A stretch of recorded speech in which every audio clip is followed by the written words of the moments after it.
Друзья, всем привет! Сегодня видео по многочисленным просьбам зрителей нашего канала, те, кто только-только увлекся и увлекается, либо еще хочет увлечься орхидеями, я отвечу на вопросы, которые часто задают в комментариях под видео и в социальных сетях ВКонтакте. С каких лучше всего орхидей начать свое увлечение? Раз.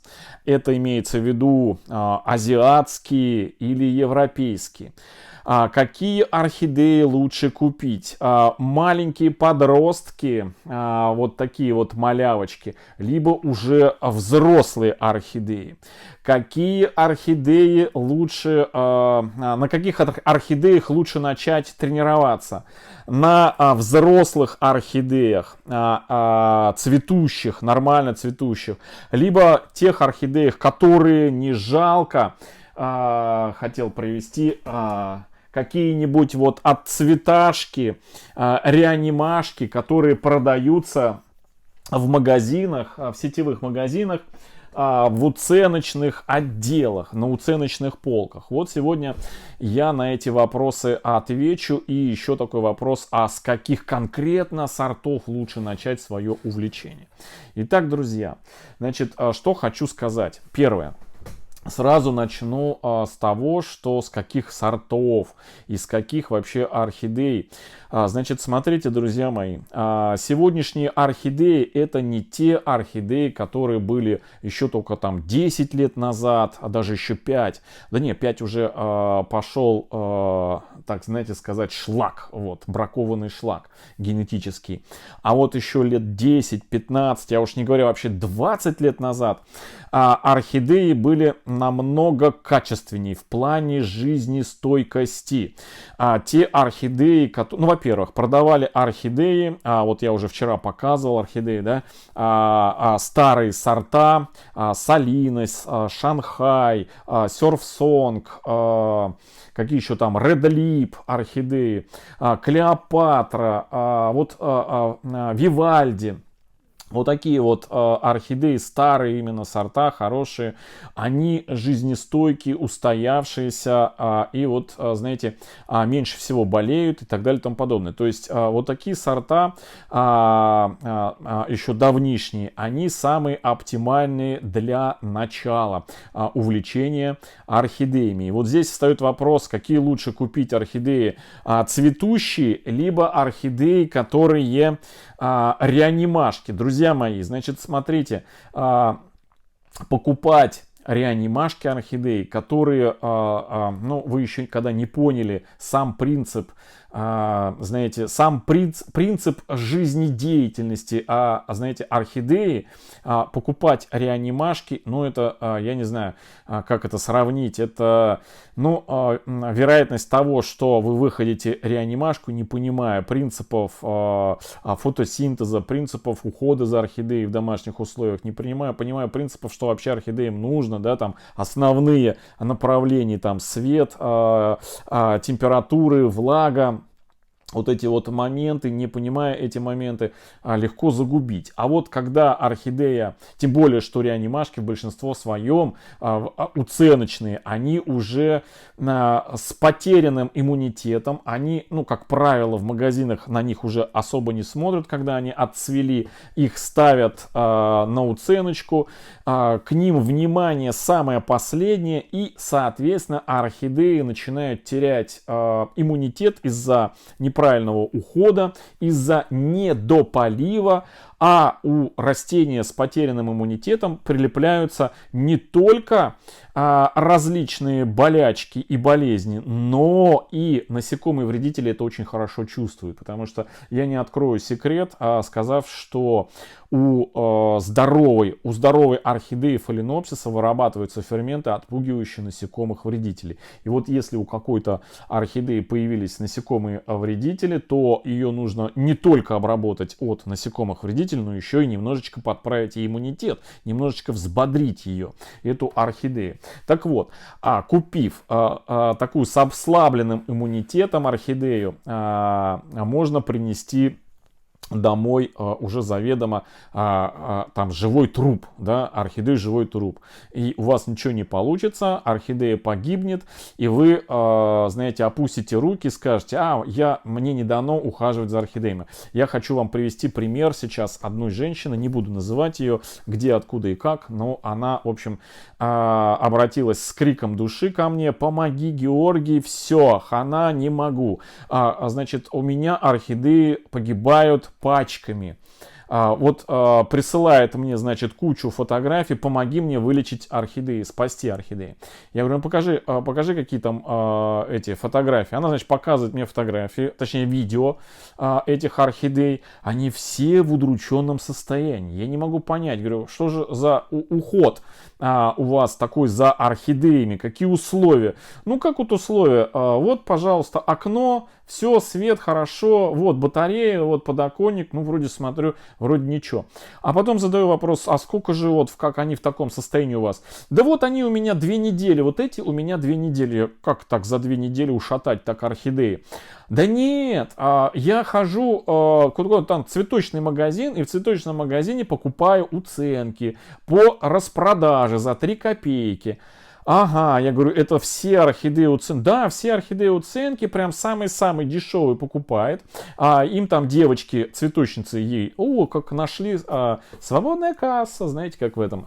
Вот. И они ей давай туда впихивать все непроданное и не кондицию, все больное и все. А она покупает и тренируется месяц, 2, 3, полгода. У нее ничего не получается, орхидеи погибают, потому что она не знает азов ухода за орхидеями, пытается на вот этих уценочках больных, не распроданных, их никто не купил, а вот она пошла и ей с удовольствием там за 100, за 200, за 300 рублей понапродали, плюс еще впарили кучу лекарств, об этом будет отдельное видео.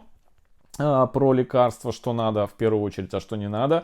Хотя уже есть у нас на канале в плейлистах и вредители, и болезни, все есть, можно найти. Какие лекарства. Даже есть моя аптечка, которая с препаратами, которыми пользовался раньше, и которыми пользуюсь сейчас. В прошлом году было такое видео. Но в этом году я образца 2003 года выпущу видео с аптечкой, что у меня сейчас имеется актуальное и чем я не пользуюсь. От чего отказался совсем.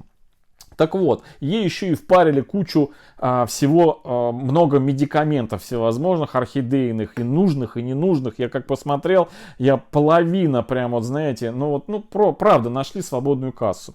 И вот, значит, поэтому нужно начинать с нормальной, здоровой орхидеей, с хорошей корневой системой, зеленой. Вот я специально приготовил здесь орхидею, но она с троянским конем. Значит, чтобы листья были чистые, все хорошее, не болячек, хорошие жирные корни, все, чтобы она цвела, никаких видимых пятен, насекомых, не надо гнаться за дешевизной, потому что эта дешевизна может вылезти новичку потерей орхидеи. Единственное, что нужно обращать внимание новичку, это на точку роста, чтобы не рос цветонос, как вот у этого экземпляра, не рос цветонос из точки роста. Я вот купил эту орхидею исключительно из-за ее красоты, раз.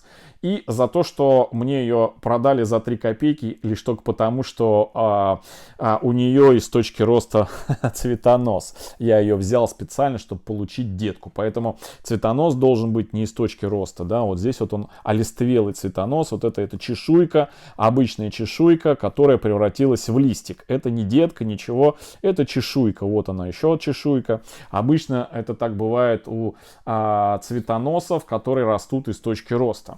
Значит, это важный, друзья, момент. Для новичков нужно начинать со взрослой, здоровой, в хорошем состоянии орхидеи. Это первый момент. Второй момент. Значит, больные никакие не нужны вам. Больные, это вы потом, когда научитесь, поймете, как за орхидеей ухаживать, чего хочет орхидея. У нас даже, кстати, плейлист есть такой на канале, хороший. Зайдите в раздел плейлистов, он называется «Чего хотят орхидеи». Да, вот зайдите, там ряд видео, которые ответят вам на массу вопросов. Вообще пользуйтесь разделом плейлистов, там плейлисты на все возможные темы, в которых собраны все видеоответы на все возможные вопросы по уходу за орхидеями в домашних условиях. Значит, это первый момент. С какой? Уяснили. Это со взрослой, хорошо цветущей, целой, здоровой взрослой орхидеей. Теперь вопрос, а какой? Европейской, есть такое понятие, да, голландские, там, европейские орхидеи, либо с азиатской, вот здесь у меня азиатский подросток был, значит, ну, вот, это первое его домашнее цветение, орхидея анаконда, ароматная, все хорошо. Значит, смотрите, друзья, ну, есть и взрослые орхидеи, азиатские продаются, это был подросток. И вот здесь сразу отвечу на вопрос, что лучше брать, взрослую или подросток? Взрослую, берите взрослую. Взрослая, она уже адаптированная. Теперь вопрос, а какую взрослую? Европейскую или азиатскую?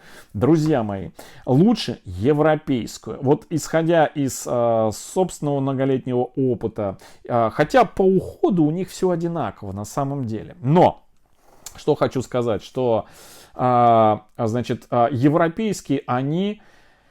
Ну, для новичка они менее, у них лучше иммунитет, да, почему? Потому что мы сами живем в европейской части, ну, большинство, да, территории России, близлежащих стран европейских, ближнего зарубежья, все-таки у нас условия приближенные к европейской орхидее, которая специально выведена для жизни, среднестатистической жизни наших человеческих условий в наших вот квартирах и домах.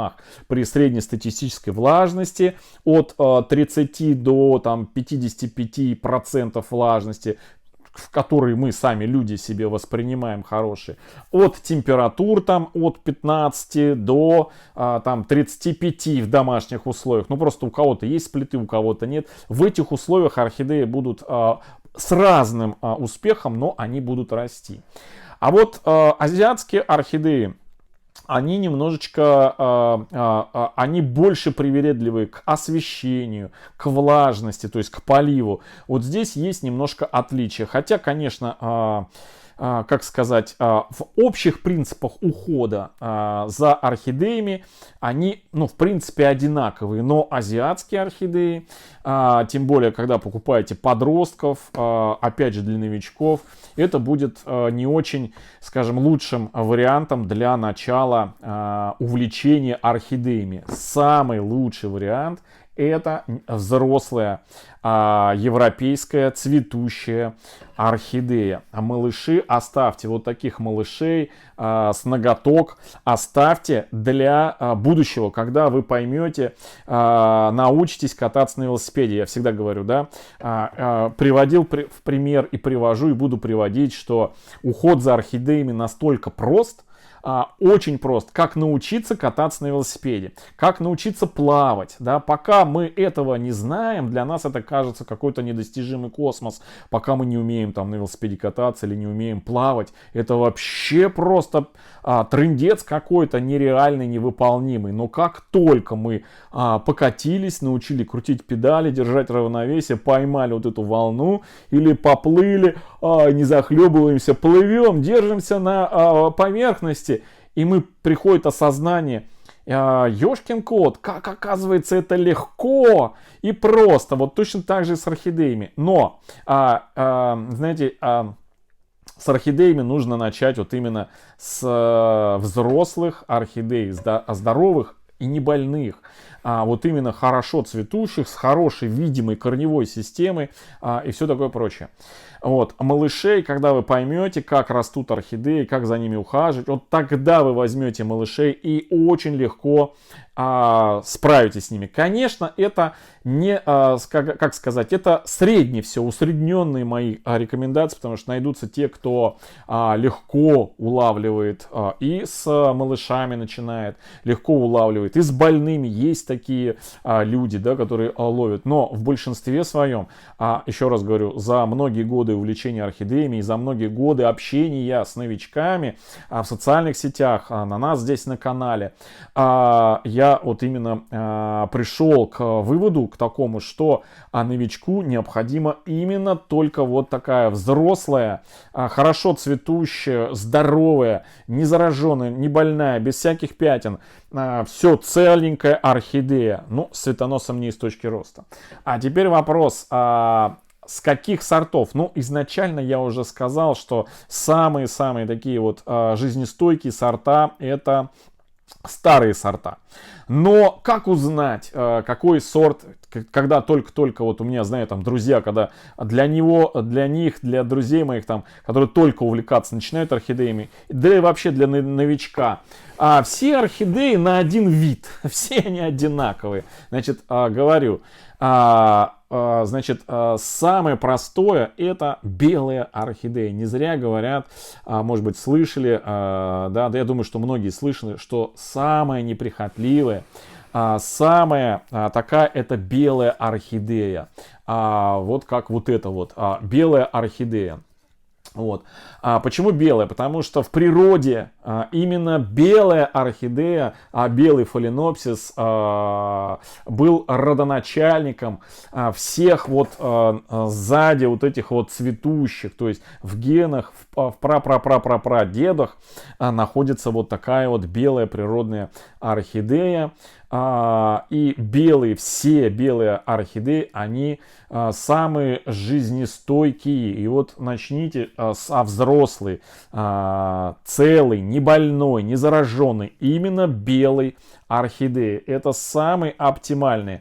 То есть, если не разбираетесь вначале в сортах, то возьмите вот такую вот белую орхидею, неважно там какая у нее там серединка, но, конечно, желательно, чтобы там желтоватая была, потому что все белые орхидеи с желто-рыжей серединкой, они самые неубиваемые из вообще неубиваемых орхидей, потому что фаленопсис орхидея — это самая неубиваемая орхидея. Речь именно сейчас про фаленопсисы, потому что фаленопсисы, вот как раз таки я сейчас отвечаю на вопрос, какой из родов, видов, да, орхидей. Есть орхидеи камбрии, есть орхидеи цимбидиумы, есть орхидеи дендробиумы, есть масса других орхидей, котлеи, но самые непритязательные, самые неубиваемые — это фаленопсисы, орхидеи фаленопсисы. Есть, конечно,